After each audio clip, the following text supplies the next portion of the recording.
Hello everyone and welcome to this session. In this session we'll be mastering flows and variables within a low-code app. So yeah, let's dive straight into the agenda for today. This session can be split up into two main parts, one being variables. We'll go over what they are, why we need them, how you use them, and how that you can change the content inside of the variable. And then in the second part of this session, we'll go into flows. Again, what are they, why do we need them, and how do we use them? So yeah, let's dive straight into it. Variables. What are variables? I always compare them to some sort of container, which are typed, independent, and dynamically updatable. Basically, you can see it as a container with a huge sign on front where there's a name on it, a type, and that's it. Basically, you can put in it whatever fits that type. It's very comparable to variables in a programming language, but for us, it's important to know that they are stored within the app or dashboard. What does this mean? This means the values are volatile. You can put in a default value, but if you change or write over that default value during runtime of the application, and you then refresh the app, it will go back to the original value you had. Any changes to the variable are not saved within the app or dashboard.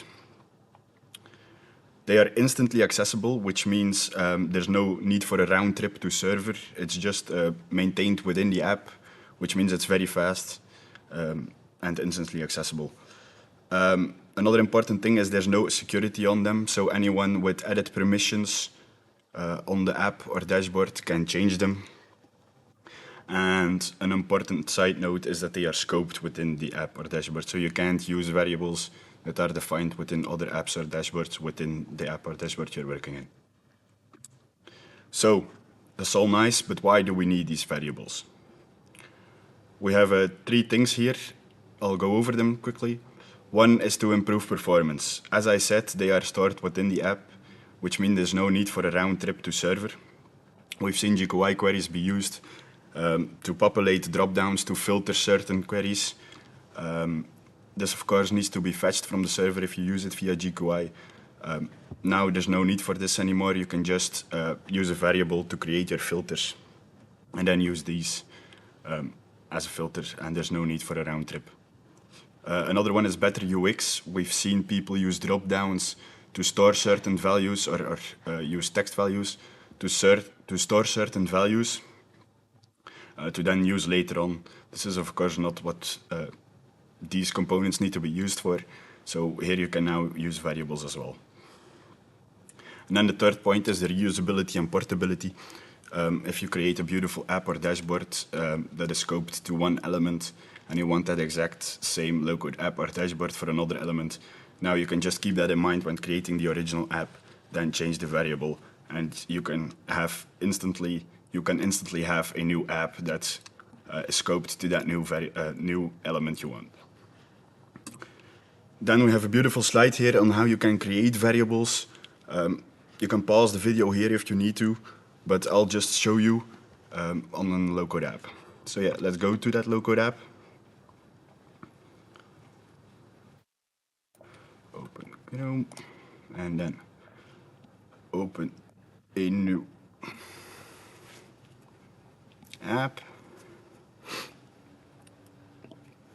And then on the right side here, when you edit the app, you can see in the all available data section, we now have a new entry called variables. If we click on this, there's a plus sign. If you click this plus sign, you then get into the menu to create a new variable. As you can see, there are a few things you need to provide this new variable. One is a name. The name is very important, not for me, but for you. This is the value that will be used to reference this variable within the app or dashboard. If you choose gibberish names here, it will be very hard for you to know which variable is meant for which and how to actually use them. So again, this is not for me, but for you. So yeah, of course, a meaningful name, I'll just call it blah, blah, blah. Do as I say, not as I do. Then what you also need to provide it is a type. As I said, these objects, these variable objects are typed. We have a few types that are DataMiner scoped. We have others that are regular programming variables that you should know. So as you can see, we have element, service, view, object manager, instance. These are, of course, DataMiner related. And then we have some others like a text, a boolean, a number, and a table that are just programming logical variables. For now, I'll just choose a text. And then we also have a setting here, read only. Again, this is to make your own life easier. Whenever we get into actions that can change the value of the variable, there will be a list with all variables that you can change. Whenever this setting is enabled, this variable will not show up in that list. Again, it's just to make your own life easier. And then, of course, when it's read only, we need to provide a value. So we can just type hello here. And then, as I said, this is usable within the app. So I can just drag this on my application, change it to a search input, and we'll have a value here. Now, as you might have noticed, there's one weird type called table. This is a really cool one. So I can change the type of my variable to that. And then we have a table variable here. And we need to provide it a value. When I click the cog icon, this table editor opens. And here you can create your own table. So what we can do, the exercise later on is satellite themed. So we can create a column called satellite name. And then a speed value of how fast they're going. You can provide a type here to the column. And as you can see, we have three options here, text, number, and boolean. I will provide a text here since it's a name, of course. And then we have a speed entry here, which can be a number. And then we can call the satellite Osiris or something. And we can give it a speed of really fast. Of course, what is this? We can provide a display value here. And there you go. I can then delete this row.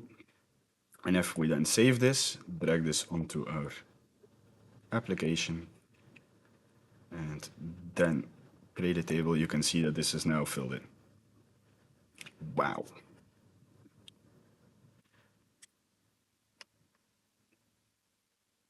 Okay, let's go back to the slides. So that's how you can create it. Then, as I said, the table variables, a bit of a weird one. There are some limits there. This is because we want to use this as, for example, static filters, not as a replacement of a database. It's really important to note. And then, as you've seen, there's a display and a raw value. Now, this is a hands-on session, so let's dive straight into the first exercise. There's a catalog package. So if I open, I have a DAS system here, and this is the package that should be installed. It's called App Flows and Variables Tutorial, so we can deploy this on our system. Deploy.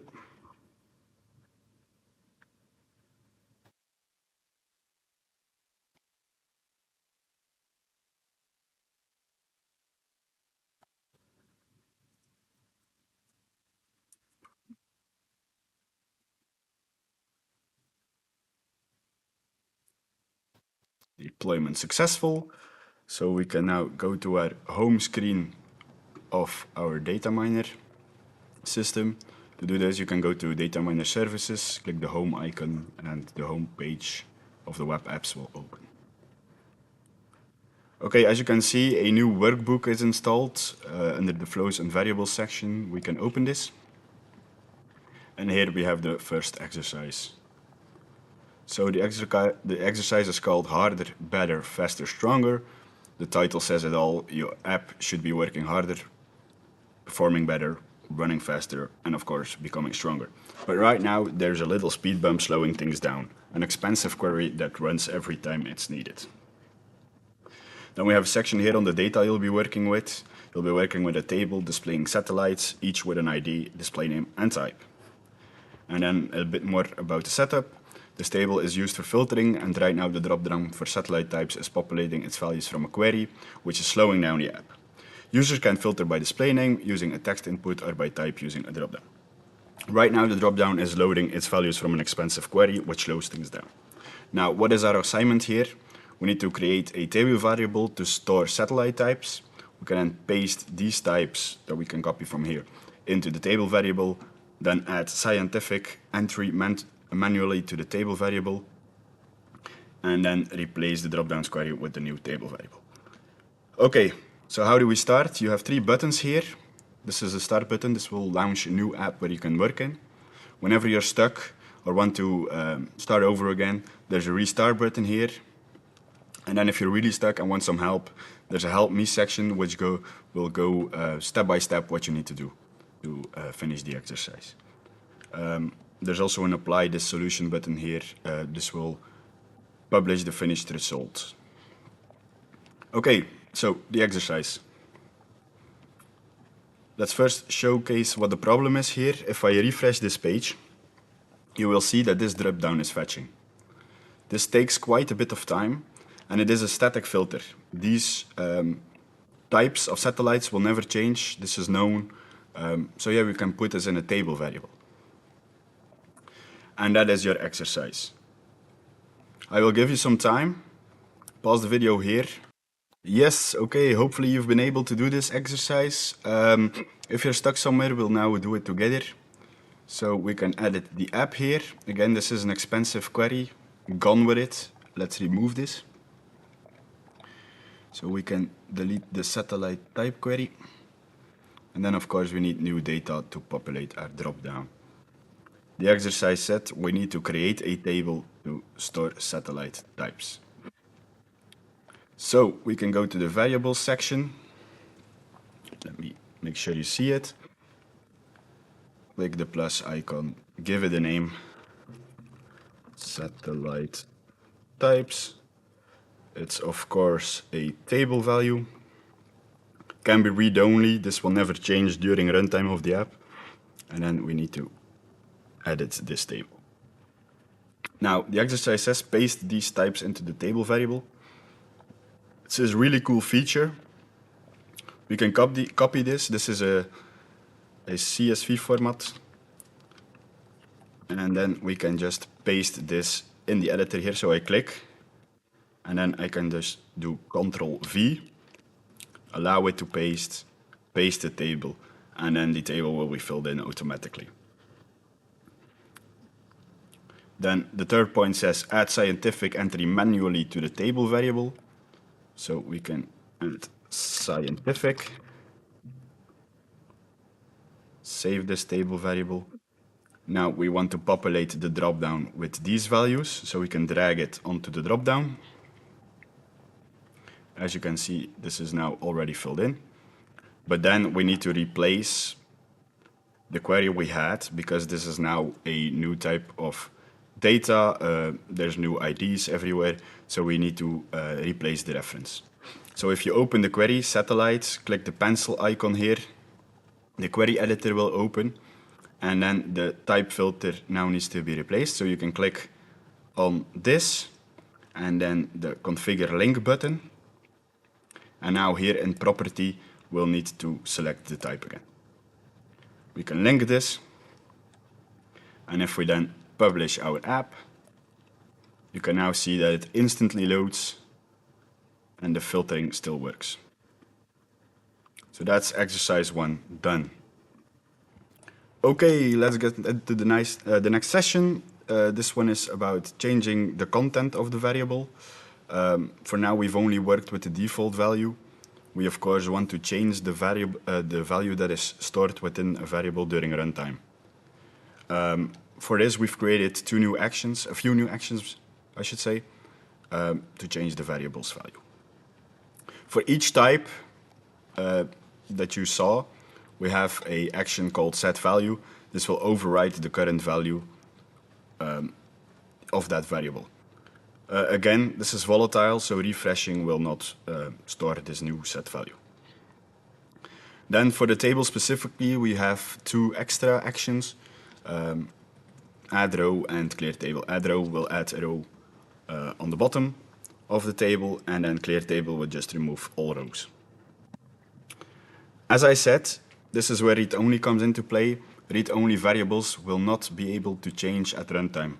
So in the action editor, you'll be able to choose which variable you want to change. All read-only variables will not show up in this dropdown.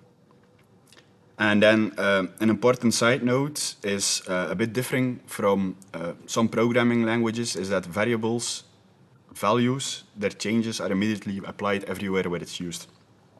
So if I use a variable in a query and the variable changes, then the query will immediately be executed again.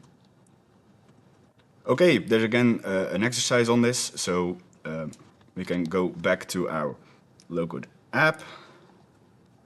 Let me close the previous exercise. And we have the second exercise here. Control your filters with variables. Now that you've got the hang of tables and dropdowns, it's time to make your app even more dynamic. It's time to learn how to use variables to control the filter logic instead of relying on static UI components. The setup. The page now contains a header bar at the top with 3 buttons. Filter for satellites containing Aurora in their name, filter for satellites containing Vanguard in their name, and then a clear the filter to fetch all satellites again.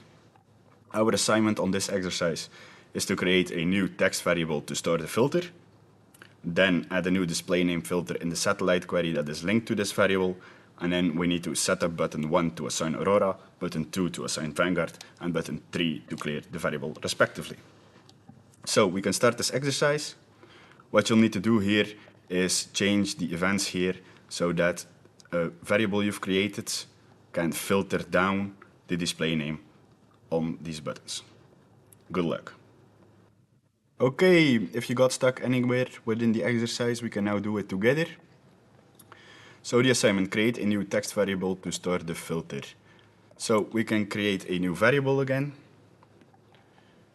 Again, on this section, we can click the plus sign. We can call it satellite name filter. This will be a text value. It's not read-only now because you want to change this value later on. And there shouldn't be a default value. Good, that's our variable done. Then add a new display name filter in the satellite query that is linked to this variable. Okay, let's do that. We can open the query section, edit the satellites query. Then we needed to add a new display name filter, so we can click filter, add the filter operator. We want to filter the display name. We want it to be a contains, and then we want to link this value to our new name filter. Here, again, you can see why the name is so important. This can be a very populated list, so if you don't choose good names, this is where you'll be mad at yourself, basically. So yeah, we want a satellite name filter. When the data is empty, we want to show everything, and we can link this. Now, this doesn't do anything. Why? Because we need to set up our actions. Set up button 1 to assign Aurora, button 2 to assign Vanguard, and button 3 to clear the variable, respectively. So to edit these buttons, you need to click on them. An editor opens here. We can click Events, and then Configure Actions. Okay, this is the Aurora button. So what do we want to do here? We want to change the variable. Which variable? The satellite name filter. Again, this is the only one that shows up. Why? Because the other one is read-only. And then what do we want to change it to here? Aurora. That's it. That's the action. We can save this. We can do the exact same for Vanguard. Again, I click Vanguard, open the configured actions section, click on change variable, satellite name filter again, and this one is Vanguard. Okay. And then we want the all filter. How do we do this? Well, we'll again change the variable, satellite name filter, and this one will just leave empty. Okay. And now we can see if we did everything correctly. That's the exercise done. So let's publish this. And now if we click Aurora, only display names which have Aurora in them will be shown. Vanguard, and then if we click all, the filter is disabled. Great, that's exercise 2 done. So let's get back to the PowerPoint. And that wraps up our variable section. We can now go into the flow section of this session. So, what are flows? Flows is a pretty hard concept to explain, so we asked ChatGPT to help us. We'll then break down this sentence it made together. So what is a flow? A flow is a structured stream of data originating from one or more sources, undergoing one or multiple processing steps before ultimately resulting in a single typed value. Okay, let's break this down. A flow is a structured stream of data. When I think about a flow, I always imagine a river. A river can originate from multiple sources. And it then undergoes one or multiple processing steps. You can think of this as dams. So the water needs to go through something before it can end up in the ocean.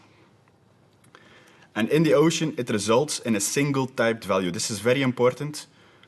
A flow will only output one single type of value.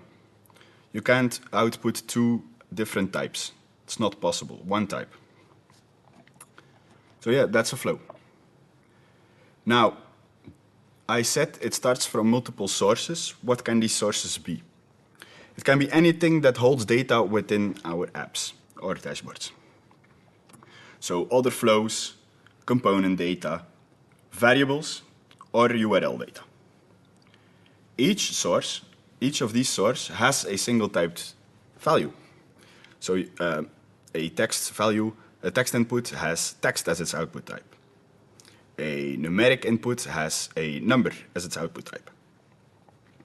And for now, it's important to know that you cannot mix these types within a single flow.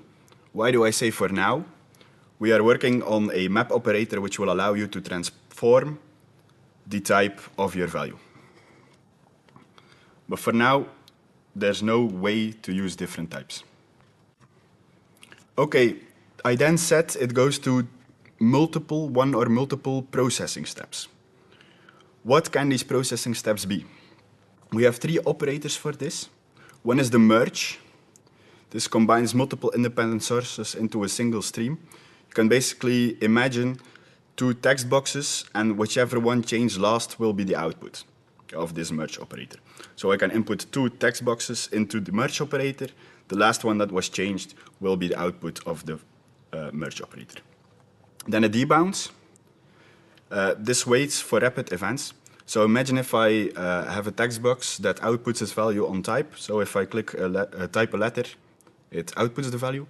Then the debounce will wait until there's no change in the data for X amount of time. So if I put this to 1 second, I type something, then it will wait to output the newly typed value until I haven't changed the value for 1 second. And then the last operator we have is the combine. This is very comparable to a merge, but it's different in one very big way. Where a merge outputs the last changed value, a combine will just put them together in an array. So that's a big difference between the two. Now, why do you need flows? One is for reusability. We've seen people duplicating panels because they want to use selected values from, for example, a map and a table to then open a panel and use that selected value within that panel. As before flows, what you needed to do is to duplicate this panel and then just change the references to your other component and then choose which panel you want to open depending on where the data should come from.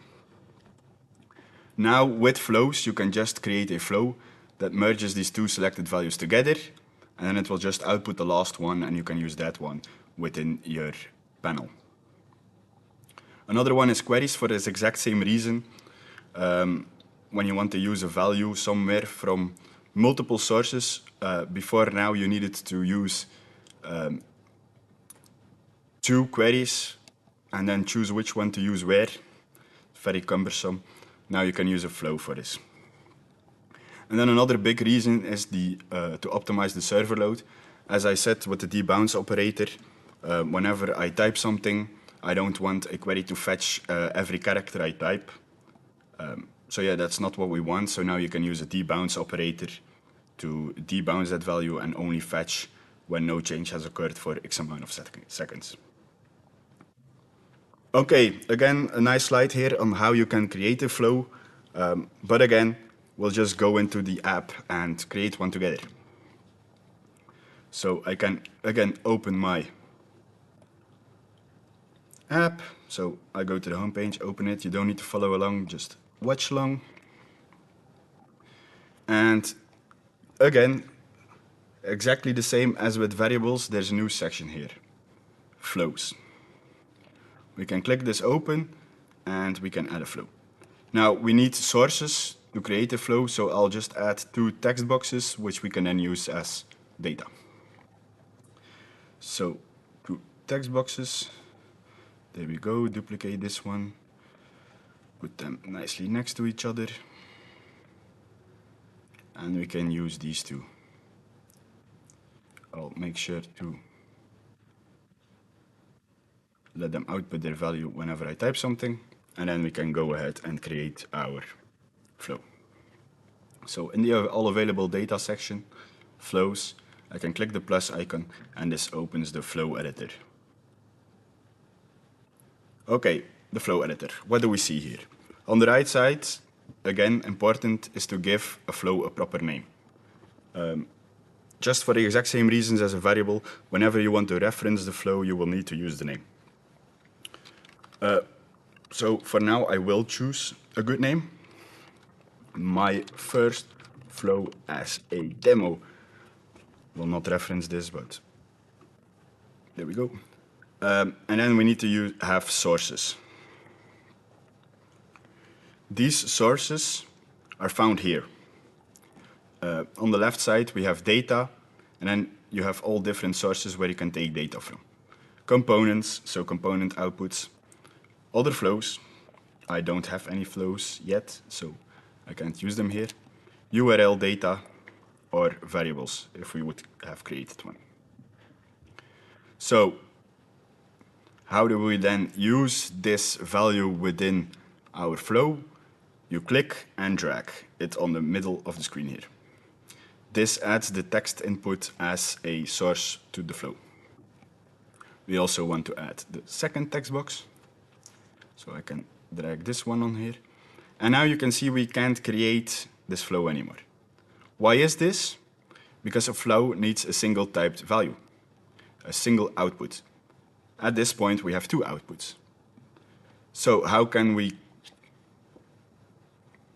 merge this back into one output? I already said it, we can use an operator. The operators are found here on the left side.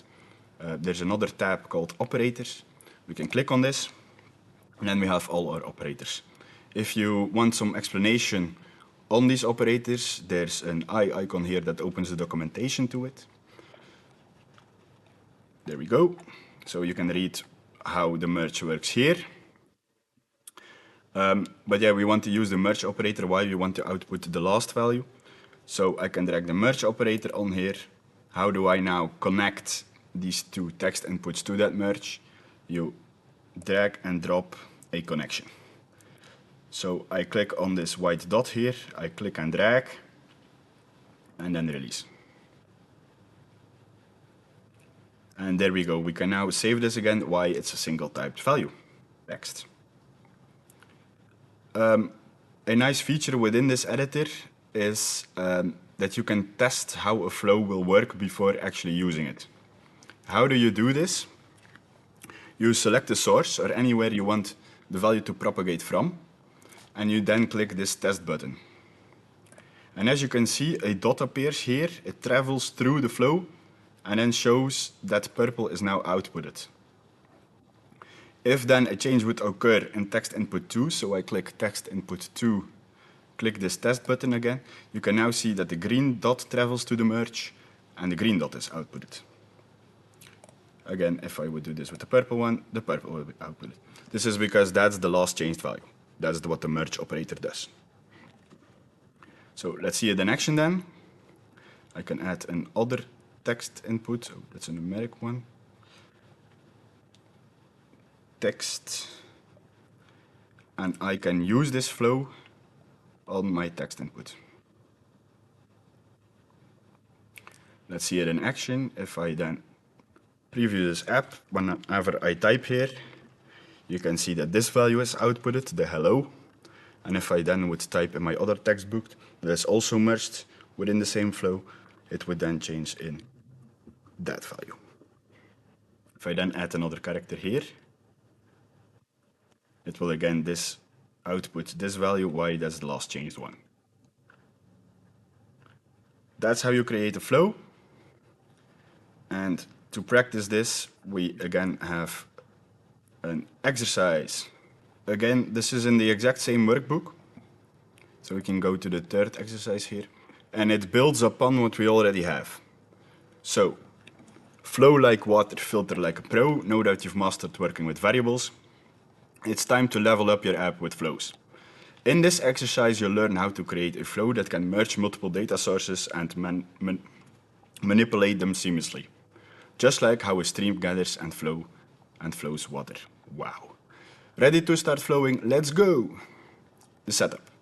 The app now has a text variable that holds the filter value from the header bar buttons. So basically, this is where we ended up with the last variables exercise. If you did that one, then this is the app you will have. The assignment. Create a new flow that starts with the value of the search input. Debounce the search input value for 250 milliseconds to avoid unnecessary triggers while typing. This is to not execute a query multiple times until we're done typing. Then merge the debounced value from the search input with the text variable we already created to filter the name. And then replace the display name filters in the satellite query with the one filtered linked to this flow. That's the exercise. Good luck. Again, we'll do the exercise together after some time. So you can pause the video here, do the exercise, and then whenever you're stuck, continue the video. If you're done, continue the video and we'll make it together. Okay, let's do the exercise together. What we need to do first is to create a new flow that starts with the value of the search input. We then need to debounce the search input value for 250 milliseconds to avoid unnecessary triggers while typing. The last thing we need to do within our flow editor then is to merge the debounced value from the search input with the text variable. So let's do that. We can open flows,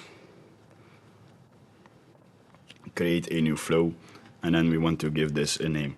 So we can call it satellite name filter. And we then want to debounce the search input value for 250 milliseconds. So we need the search input value, and we want to debounce this. So we can connect this. The debounce is by default set to 100 milliseconds. We want to change this to 250 milliseconds, and that's that part done.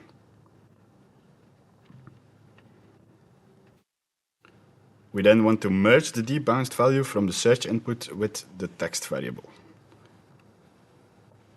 So we can edit our flow again.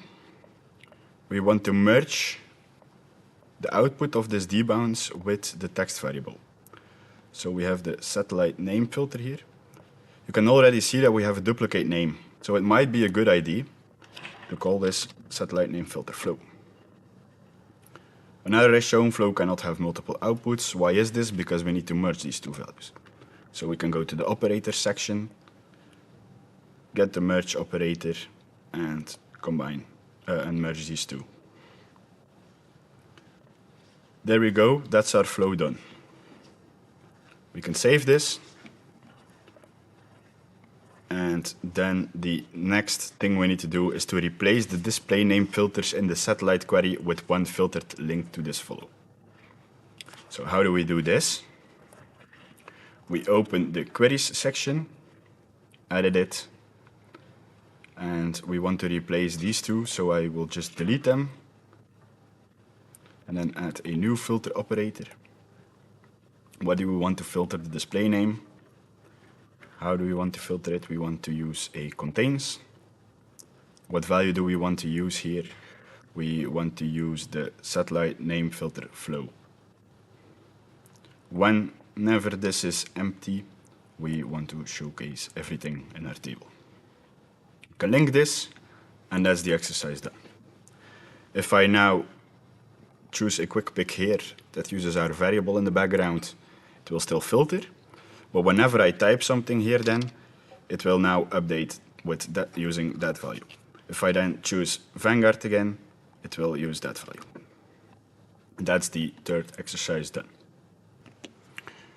We have a fourth exercise, and this is the one where you'll be able to win some DevOps points. What is the fourth exercise? Here you'll eliminate duplication and reduce complexity.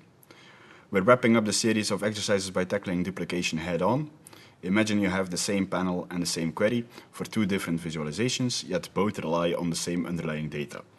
Well, there's no need to repeat logic here anymore. The result is one panel, one query, less repetition, and it's all about making your app simpler and more effective. Ready to consolidate? Let's get started. The data. The satellite data you've been working with in previous exercises is still here, but it has been extended with an operational status, so is the satellite operational, yes or no, and a latitude and a longitude. This is so we can display these satellites on a map. Next to the satellites query, there's now an additional query, satellite details. This provides some extra info on a single satellite. This will then return the velocity, the altitude, and the launch time of the satellite as well. What is the setup here?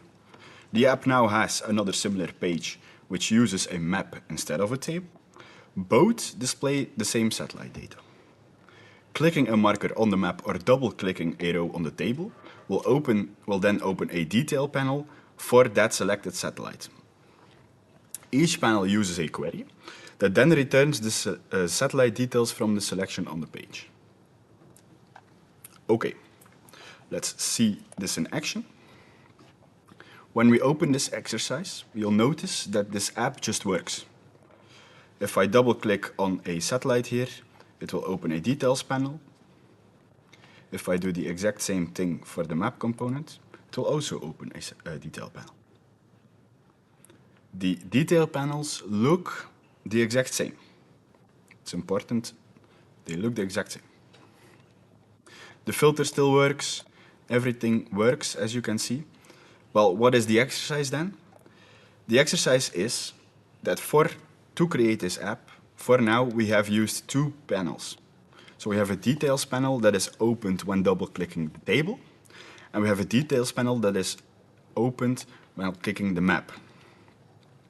And then to provide data to these panels, we also have two queries. So here you can see we have satellite details without anything, so for the table, and we have satellite details for the map. This can be done way more efficiently without duplicate tables, queries, when using flows. you'll need to create a flow that merges these selected values, and then use this flow in your query and in your panel to then populate it. That's the exercise. Now, as I said, with this exercise, you can earn some DevOps points. So I have a beautiful slide here. You can earn some DevOps points. How do you do this? You'll need to create one flow, normally one flow, and you can then take a screenshot of this and upload it to Dojo. And when it is correct, we will give you some DevOps points. That's it. That's what you need to do for some DevOps points. Okay, then, that wraps up this session. I hope you learned something. I hope you enjoyed it. And we'll see you next time.